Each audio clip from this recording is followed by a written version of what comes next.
Hello Matajiman, you're watching Haryana Live on Honorable TV. Following the explosion outside the Punjab PJP office in Chandigarh, Haryana Congress has also demanded enhanced security for its party office in the city. Writing to the Haryana DGP, the party has also demanded increased security for the party's state president, Rao Narendra Singh. 2 PSOs have already been deployed for the president's security.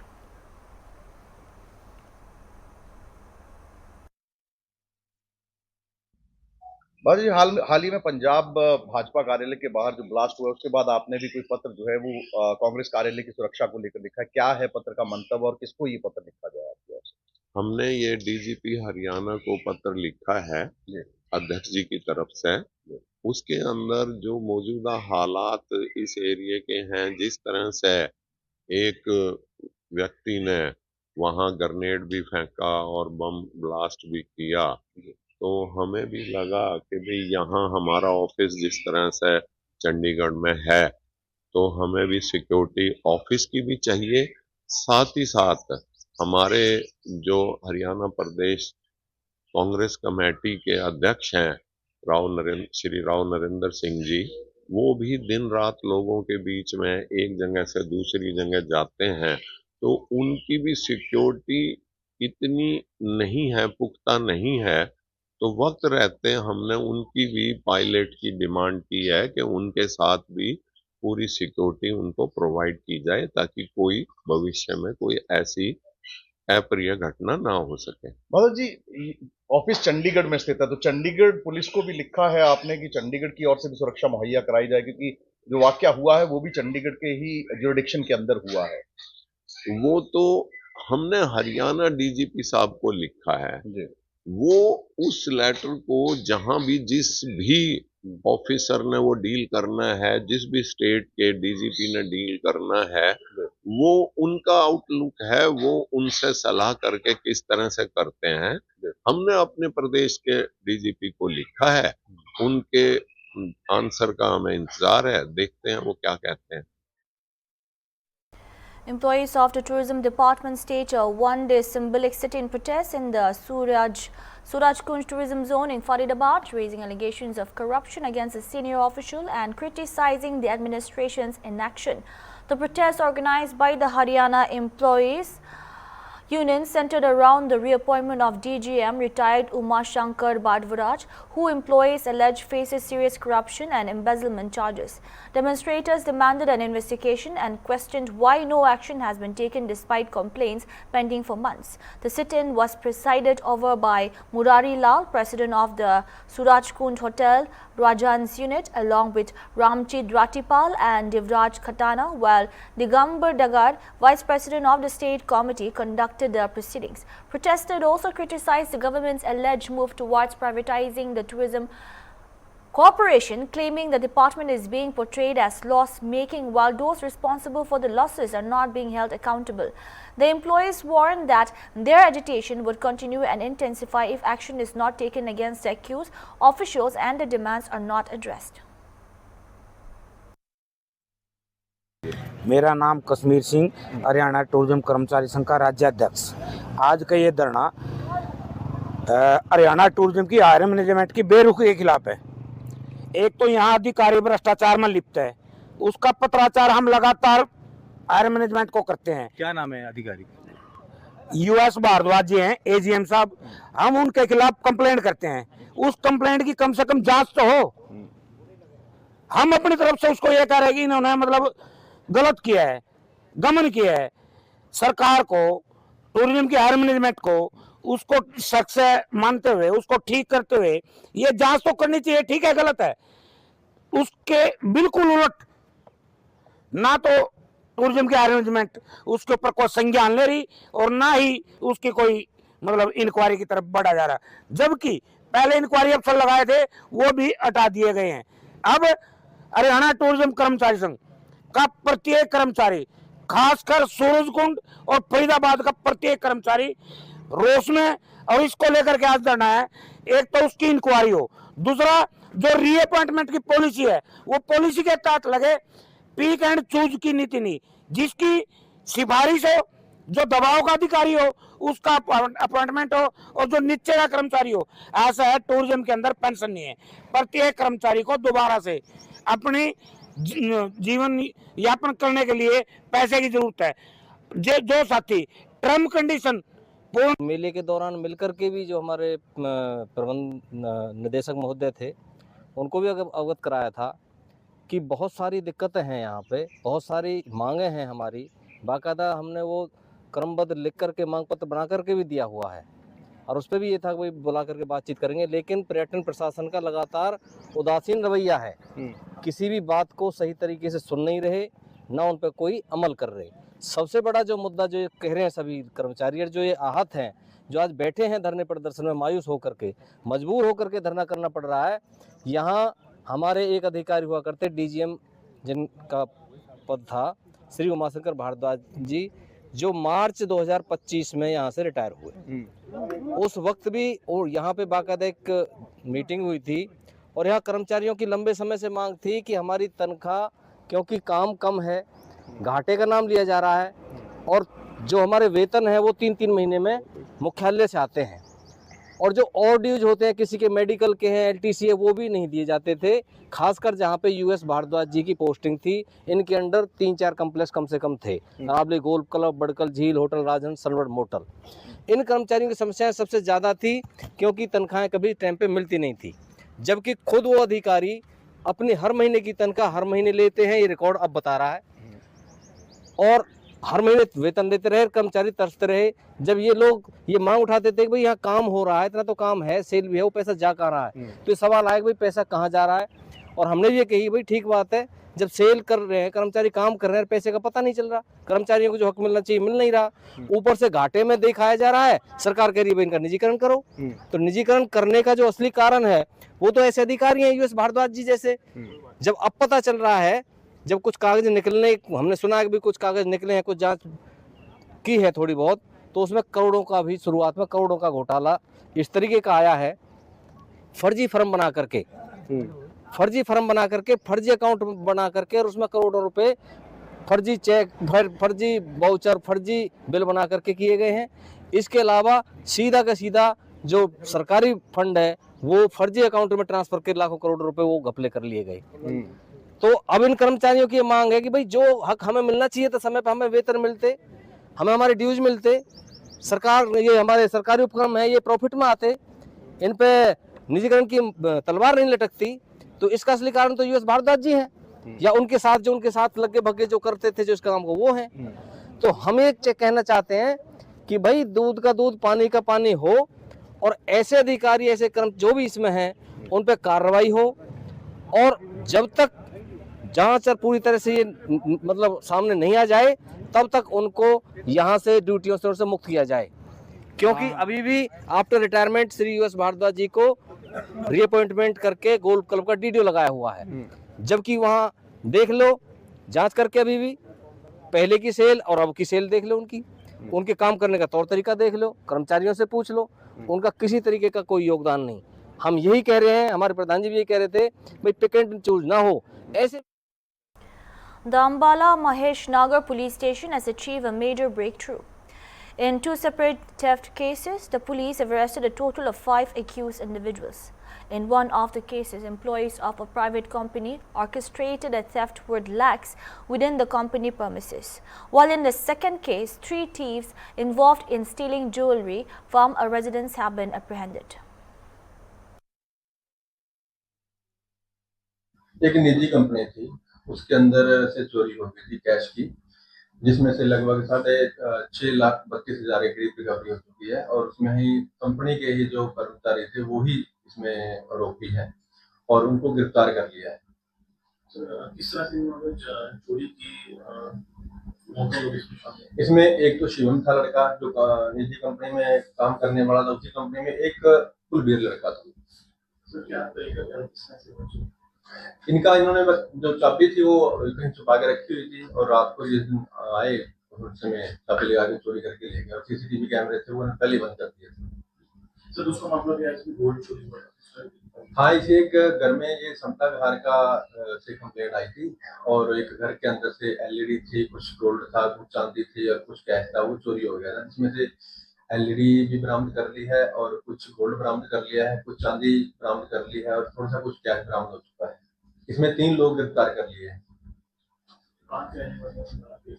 ये अम्बाला के एक लड़का है प्रदीप, वो सलहेड़ी का रहने वाला है, एक अमन है और एक सूरज है। ये अम्बाला कैंट का रहने वाला है सूरज, और जो अमन है ये मेघनगर का रहने वाला है, ये भी सलहेड़ी का रहने वाला है। The volatility gripping the stock market triggered by the ongoing international conflict involving the US and Israel versus Iran has plunged a family in Panipat into crisis. Gagan Ahuja, a 46-year-old stock market broker residing in Sector 11 of the city, has gone missing under suspicious circumstances, reportedly due to heavy financial losses in the market and the resulting mental stress. His family members have filed a missing person report with the police. The Panipat police have registered the report and have initiated a search for Gagan. Authorities are currently attempting to trace his whereabouts using mobile locations data and footage from nearby CCTV cameras. Providing details, KL Ahuja, the father of the missing broker, Gagan, has been working as a stock market broker for a long time. Recently, due to the ongoing global conflict and war in the Middle East, the market witnessed a significant downturn, causing many of Gagan's clients to suffer heavy financial losses. Consequently, he was under immense mental stress and distress. His father believes that it was likely this pressure that drove him to take the step of leaving home. Following the broker's disappearance, rumors have been circulating on social media and throughout the city, suggesting that he went missing due to a financial liability amounting Rs 4 crore. However, his father has categorically rejected these allegations, labeling them as completely baseless.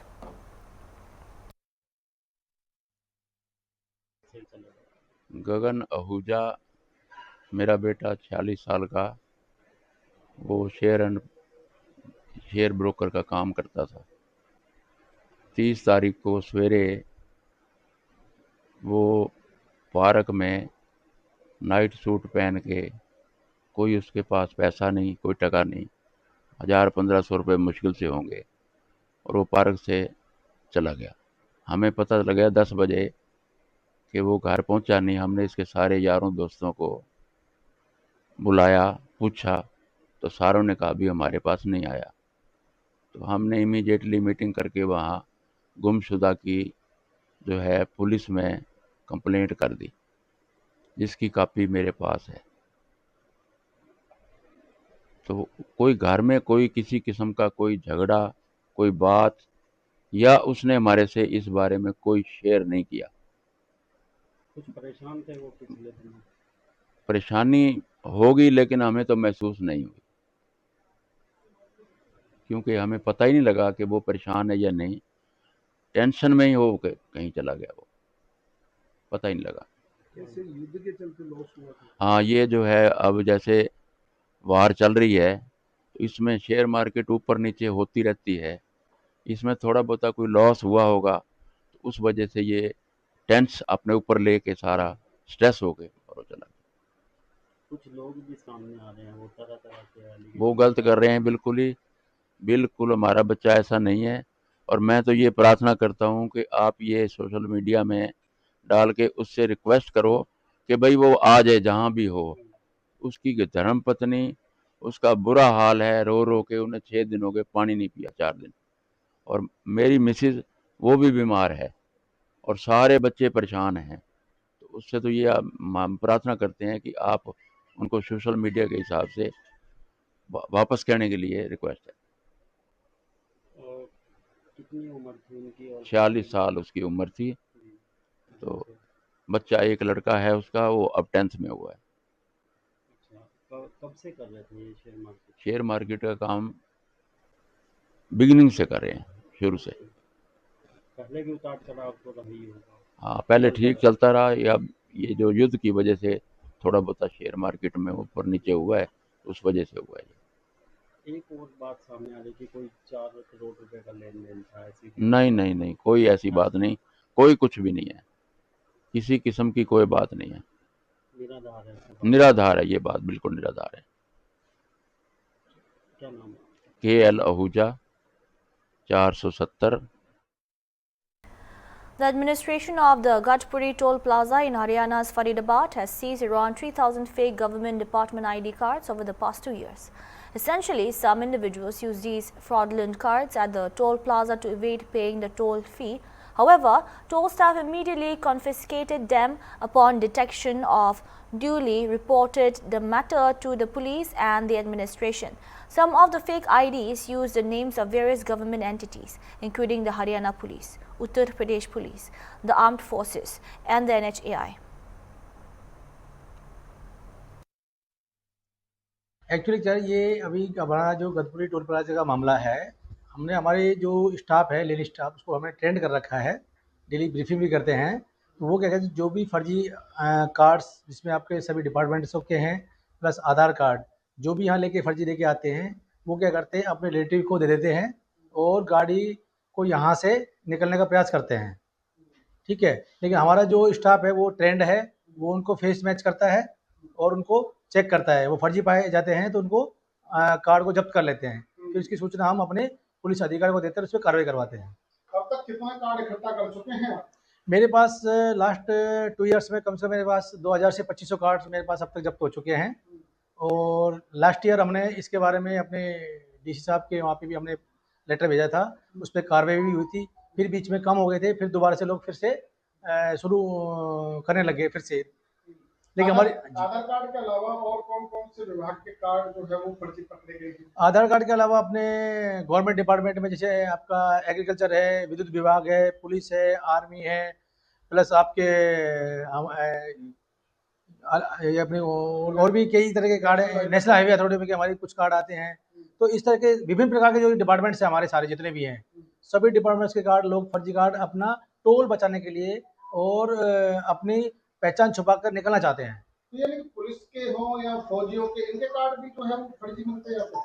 जी बिल्कुल, ये क्या करते हैं police के जो card हैं या अपने आर्मी के कार्ड हैं, कुछ पर्सन ऐसे हैं जो अपने रिलेटिव को स्कैन करके दे देते हैं, तो वो यहाँ पे पकड़े जाते हैं। फिर हम पकड़ के उनको सीधा हम पुलिस को भी इन्फॉर्म करते हैं, ठीक है, उन पर कार्रवाई करते हैं और ये हमारी रूटीन प्रक्रिया है। तो क्या अभी तक कोई ऐसे लोग पकड़े भी गए हैं? क्या पुलिस ने अभी तक उनको हिरासत में भी लिया है? हाँ, लास्ट टाइम देखो सर हमारा क्या रहता है, हम जैसे कार्ड पकड़ते हैं तो उसके लिए हम जितने भी आधार कार्ड या पुलिस के कार्ड है तो उनको हम पुलिस को सौंप देते हैं, उसके बाद पुलिस अपनी कार्रवाई करते हैं। हाँ, रूटीन प्रक्रिया है ये। क्या अपील करना चाहेंगे लोगों से? सर मैं लोगों से यही अपील करना चाहूँगा कि आप टोल बचाने के चक्कर में किसी दूसरे पर्सन की नौकरी पे दाव पे ना लगाएं। वो क्या करते हैं, उनका जो रिलेटिव है या उनका कोई सगा भाई है वो ड्यूटी पे तैनात होता है, आर्मी का तो सरहद पे तैनात होता है, पुलिस में है तो अपने पुलिस में थाने में तैनात होता है, उनका फर्जी आई कार्ड लेकर उस टोल बचाने का प्रयास करते हैं और उनकी नौकरी को दाव पे लगा देते हैं। हमने देखा कि एनएसजी कमांडो तक के कार्ड यहाँ पर पड़े हुए हैं, फौजियों के कार्ड भी जो है वो यहाँ पर फर्जी पाए गए हैं। क्या लगता है कितना जो है वो कहीं ना कहीं इन दिनों जो है वो ये ऐसी चीजें चल रही हैं जो गलत तरीके से गलत मिसगाइड करती हैं? नहीं सर, ये क्या है, रूटीन में हम कार्डों को हम पकड़ते हैं, हमारे पास एवरीडे में 10, 20, 30, 40 कार्ड हमारे पास पर डे हमारे पास आ जाते हैं। लोगों की मनसा क्या है? फौजियों के कार्ड भी नहीं छोड़े हैं सर, लोगों की मनसा ये है कि वो फ्री में निकलना चाहते हैं। जिसको बनते कहाँ से, कोई आइडिया है? सर इसके लिए आइडिया यह है कि जो भी फर्जी कार्ड बनते हैं, जो भी लोकल अपने सीएससी सेंटर वगैरह होते हैं, वो लोग कुछ पैसे दे के उनसे बनवा लेते हैं, उसका वो गलत इस्तेमाल करते हैं और भारत सरकार के राजस्व का चूना लगा रहे हैं। यानी कि आप कार्ड तो पकड़ते हैं, फिर उस व्यक्ति को क्यों नहीं पकड़ते जो फर्जी आई कार्ड लेके आया है? सर एट ए टाइम हम जब कार्ड को पकड़ते हैं तो कुछ लोग क्या करते हैं, यहाँ से तो तुरंत रवाना कार्ड छोड़ के भाग जाते हैं। हम जब तक पुलिस को या 112 पे कॉल करते हैं तो वो लोग कुछ गाड़ी को बैक करके भाग जाते हैं, कुछ लोग बूम तोड़ के भी भाग जाते हैं। फिर हम उनको नंबर नोट कर लेते हैं, उसके लिए पुलिस में हम शिकायत दर्ज कराते हैं। तो आप लोग क्या लोगों से अपील करना चाहेंगे?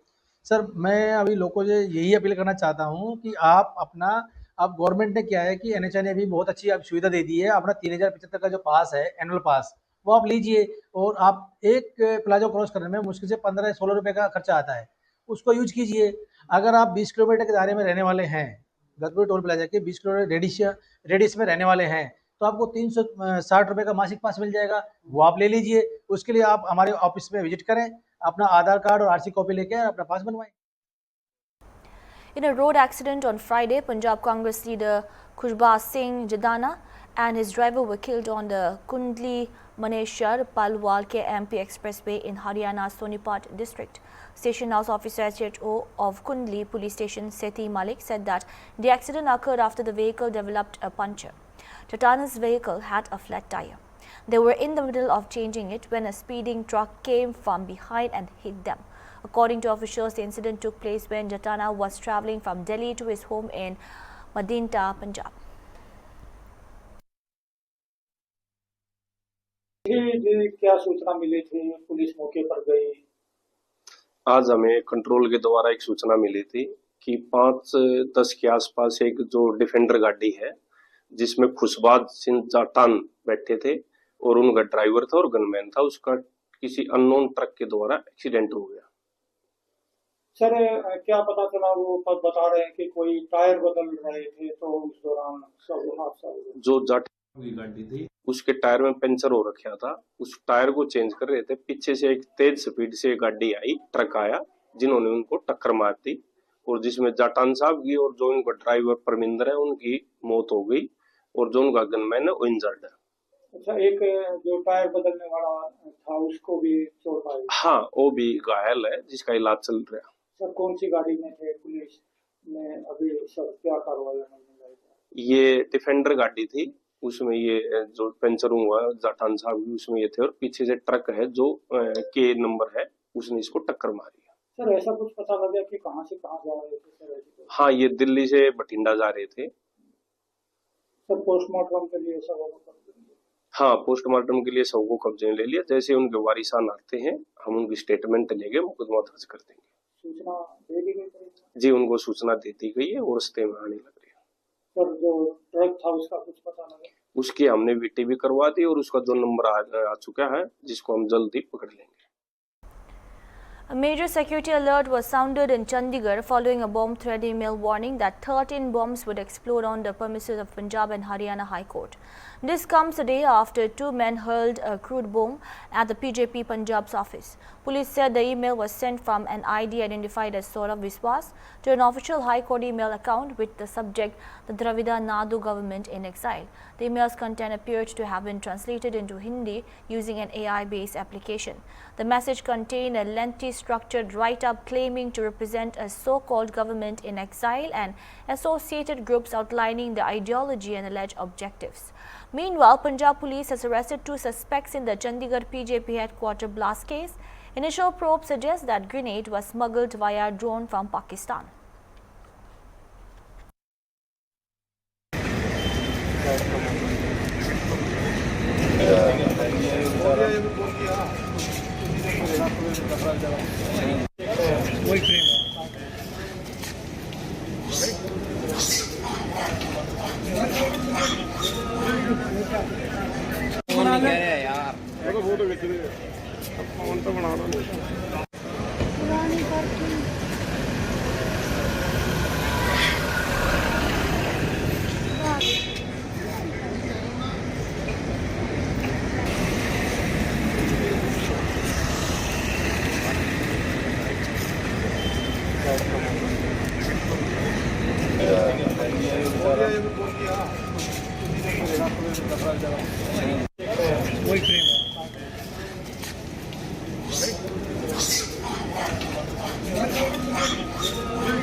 That's all we have for now. Keep watching on Bull TV.